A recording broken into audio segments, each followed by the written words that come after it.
Hola a todos y todas, bienvenidos nuevamente a Aportes de la Historia y al Rincón de Atso, lugar de podcast y video podcasting. Hoy, el tercer capítulo, trataremos los discursos de la conquista. Nos encontramos con la licenciada Diana Duar, productora ejecutiva de Aportes de la Historia y directora del Grupo Sociedad de Estado. En el primer capítulo hicimos la presentación un poco más completa. Te cuento una historia. Cuando empezaba un año con alumnos nuevos, le decía a ellos que el objetivo que me había propuesto era que pudiéramos ejercitar la escritura sin necesidad de copiar la respuesta del manual. Y tal vez la más importante era aprender a leer historia. Mi público siempre se reía, pero como todos sabemos, para leer historia se necesita un ejercicio constante. Bueno, ¿por dónde empezar, Diana? El primero, ¿cuál era el significado de leer historia? Básicamente reconocer en un texto el campo de la historia social, económica, política y de las ideas, entre otros. ¿Y cuáles son las preguntas que la historia social, económica y política de las ideas le hacen al pasado? No siempre son las mismas preguntas, pero muchas veces las preguntas se repiten. ¿Y por qué sucede esto? Es porque la respuesta no agota la pregunta. Tal vez el título para mí más sugestivo, Diana, y que le daría un marco de ejemplo a esto que estamos tratando, es la obra de Ricardo Salvatore y Noemí Goldman. Y dice así: Caudillismos rioplatenses, nuevas miradas a un viejo problema. ¿Y qué muestra esto? Que las preguntas pueden ser las mismas o distintas, pero en conclusión, estimados oyentes, nada está cerrado en la investigación del pasado. Nunca. Y eso es lo primero que tratamos de hacerle entender a los chicos. Nada es definitivo en historia.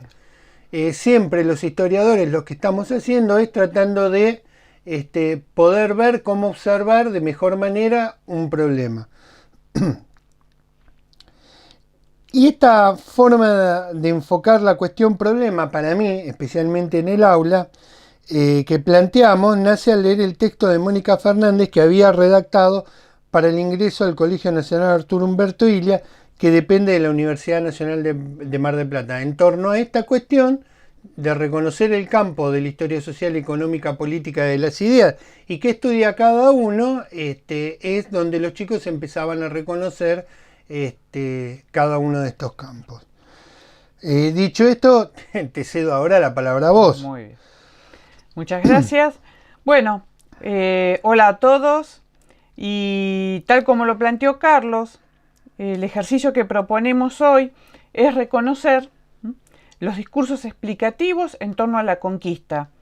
Y esto vale para un manual de historia que trabajan los chicos en el colegio secundario, en el colegio medio, como otros tipos de lectores cuyo espectro es amplísimo. O sea, no se agota en el campo de la educación, de la enseñanza de la historia.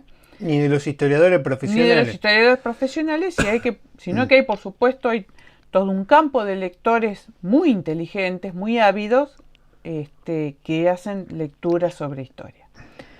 Y para esto vamos a hablar de escuelas historiográficas en algunos casos, de orientaciones, de corrientes, y las vamos a enumerar para después ir explicando cada una de ellas. Uh-huh.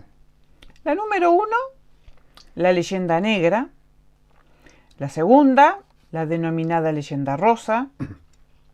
La tercera, la visión de los vencidos. La cuarta, la mirada historiográfica. La quinta, la llamada de desestructuración.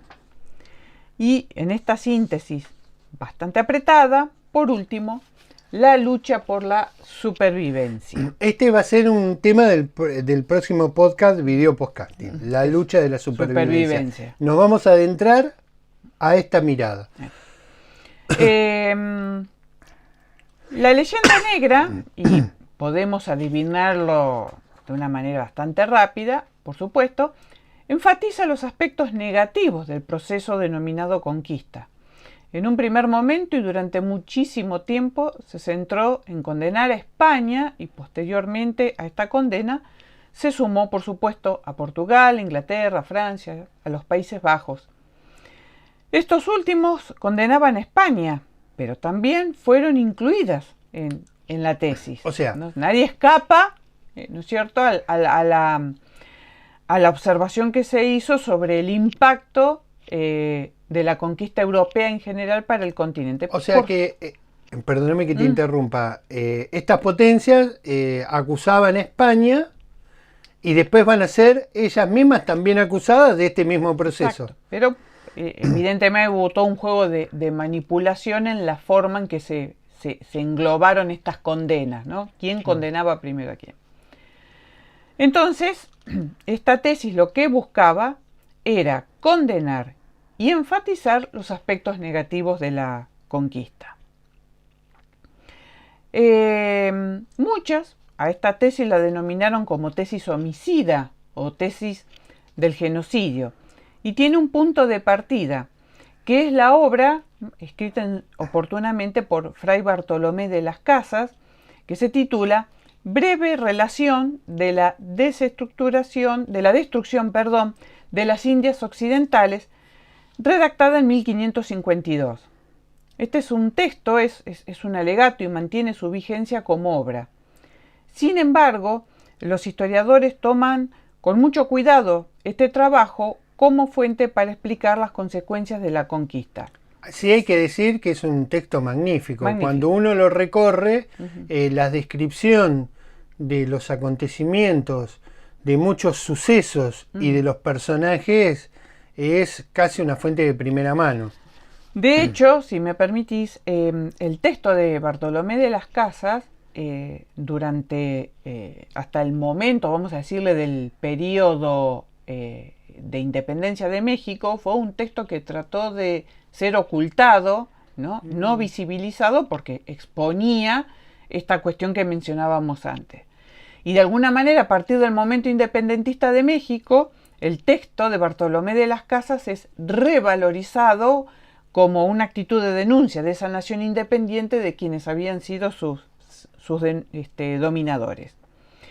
Un texto que sigue esta línea y que es, por supuesto, más conocido por el público en general, son Las Venas Abiertas de América Latina de Eduardo Galeano, que fue escrito en 1971. ¿Esto qué demuestra? Es la pervivencia en este tipo de discurso que busca explicar la conquista y sus efectos. Texto fuertemente condenatorio. Condenatorio. Y tal vez el texto que por la cantidad de ediciones que tiene la obra hoy sigue su camino, ¿no? Sí. Seguimos entonces, Carlos, como habíamos ordenado, con la leyenda rosa. Su nombre indica también su posición frente a la conquista, y esta es enfatizar los efectos positivos de la misma y básicamente busca las razones que la justifican en términos jurídicos. No vamos a ahondar mucho sobre esta tesis. Palabra. Somos viejos ya nosotros. Sí. 1992. Quinto centenario, vamos a un congreso. Universidad de San Pablo, Universidad de Río de Janeiro.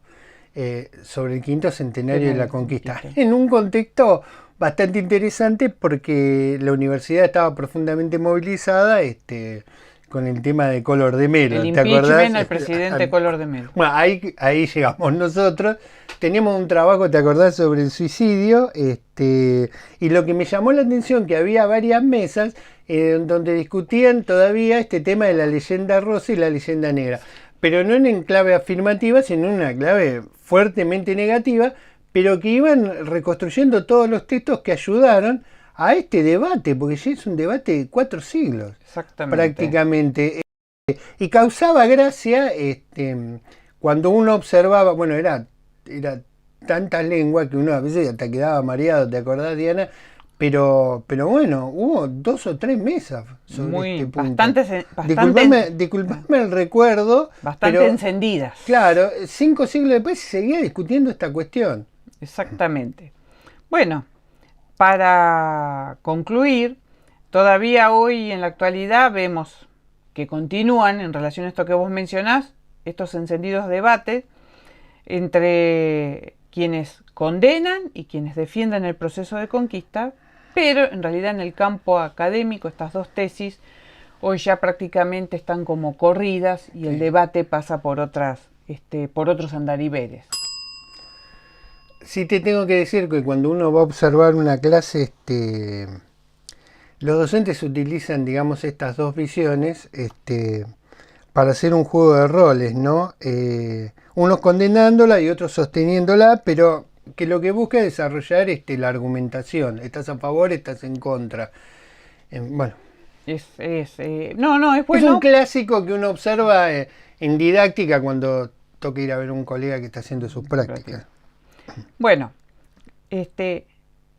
pregunta, ¿no? ¿Qué te hago? ¿Qué pasaría si el proceso de conquista y sus consecuencias fueran observados desde los conquistados o desde los derrotados?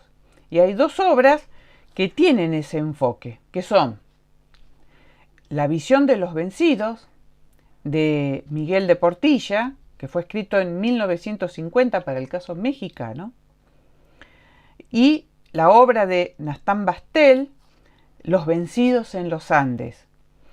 Esto presupone un enorme trabajo para recuperar fuentes de los derrotados y, en segundo lugar, interpretar las explicaciones que nos dan los aztecas e incas. Y acá radica la importancia de estas dos obras, las cuales mostrarnos la variedad de perspectivas que tienen que explicar por qué fueron derrotados. Sí, eso es fantástico, Diana. Disculpame que no toqué el timbre. No, tocó el timbre. Carlos Mayo, cuando daba esas dos visiones, la leyenda negra y la leyenda rosa, después se centraba en la visión de los vencidos. Esto presupone, de alguna manera, una oxigenación frente al anquilosamiento explicativo que tenían precisamente las dos versiones anteriores y sí la intersección, que lo hizo muy enriquecedora, con la antropología. Sí. ¿No? Ahí la antropología nos aborda por completo y nosotros por supuesto, como hace historia, claro, como hace historia, imperialismo, como decía Brodel. Paralelamente a la tesis de los vencidos, muchos historiadores empezaron a observar y estudiar los efectos demográficos de la conquista. Primeramente en las colonias españolas, para después continuar con el caso portugués, las experiencias de Nueva Inglaterra, de Nueva Francia y Nueva Holanda. No vamos a ampliar en esta cuestión, pero los invito a ver el video que está en el canal de YouTube de Aporte de la Historia, que se llama La muerte durante las conquistas, las epidemias, y explica estas diferentes tesis.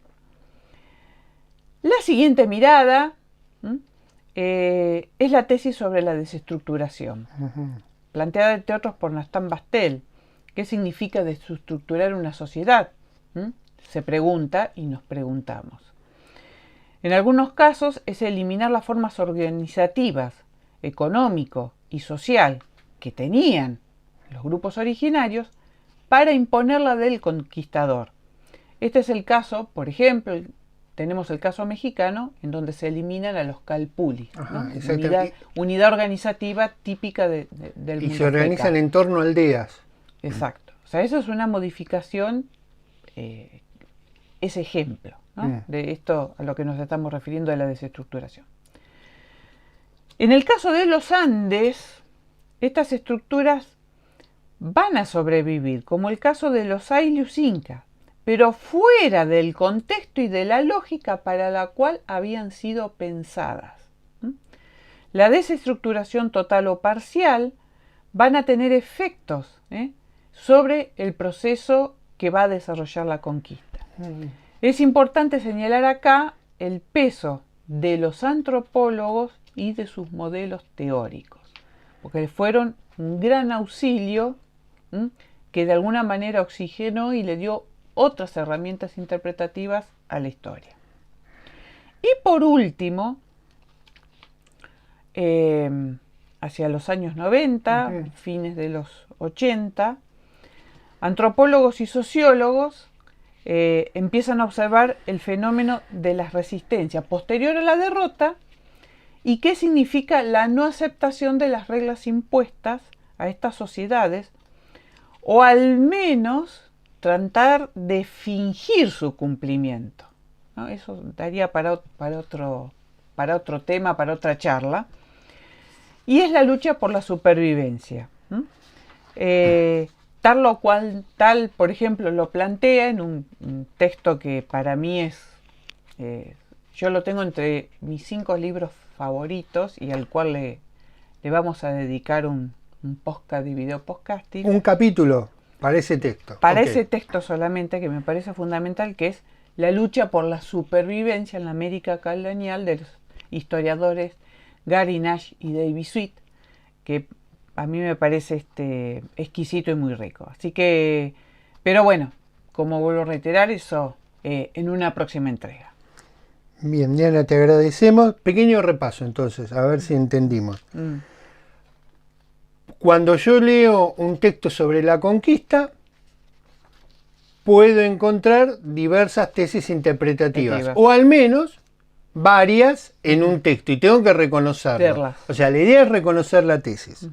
La leyenda negra, en contra, la leyenda a favor, la rosa, la visión de los vencidos, miro al derrotado, lo escucho al derrotado y trato de interpretar lo que éste me dice, la mirada demográfica, el derrumbe, la quinta, que sería la desestructuración, y la lucha por la supervivencia.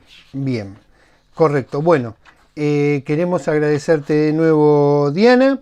Quiero decir también muchas gracias al director Maximiliano Van Howard Duart, a los productores que están trabajando muy dificultosamente y a la distancia, de manera remota, a Francisco Colona y a Juan Oliva, que como ustedes saben también participan de manera muy importante en los videos de historias mínimas e historias coloniales. Bueno, Diana, dicho toda esta apretada síntesis, nos vemos en el próximo podcasting. Por favor, www.aportedelahistoria.com.ar, y si no, vas al canal de YouTube. Bueno, gracias y nos vemos.